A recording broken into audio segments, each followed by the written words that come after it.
Okay, so I picked up the DERWENT GRAPHIK line maker pens, and I got these from Amazon, and the 6-pack in black cost me £9.99 I think, and they also do smaller packs I believe. They come in this little pouch with a sleeve that has some details on it, as you can see, and I really like the case that they came in. It's very useful to have, especially to have it included in the set and not as an extra. So I'm not sure why they bothered to attempt a handle, because it's really pointless if it is supposed to be a handle. I'm not entirely sure. So anyway, the pens look really good.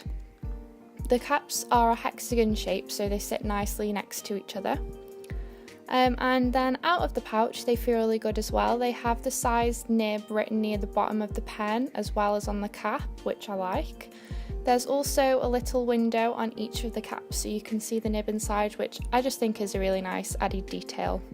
To start off my tests, I just did a swatch of each to see how thick the lines are that they make.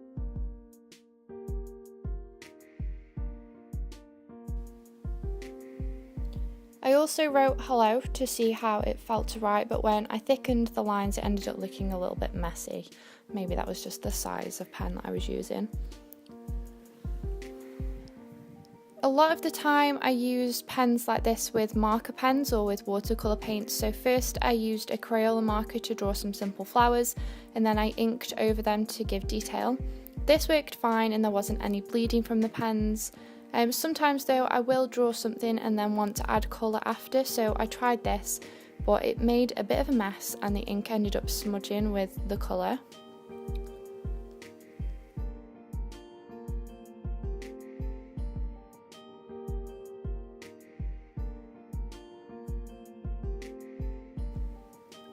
So because I'm likely to use these pens in my bullet journal, I tested them on the back page to see if there was bleeding or ghosting, and there was just a standard amount of ghosting, no different from other pens in these notebooks, so that was all fine.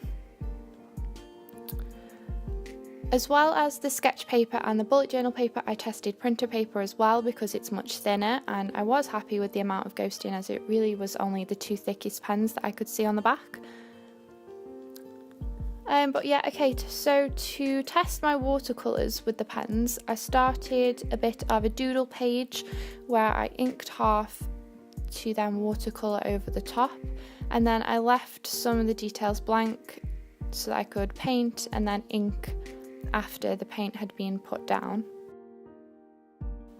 Instantly when I put the paint down, the ink started to run and bleed into the colour, which I was quite disappointed with because the ink in the pens is supposed to be waterproof, and these aren't exactly the cheapest pens around, so yeah, I was a bit disappointed with that one. And you can clearly see it with this peach colour that it's just turning to a grey blob.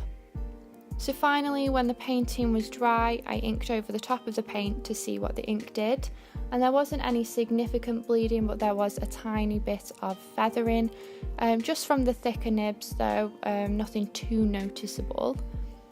Just as a few extra bits, I thought that the 0.2 nib was the most comfortable to draw with, like it felt the most natural, and the 0.8 size has a hard nib, so I found this one the most difficult to get a smooth line from.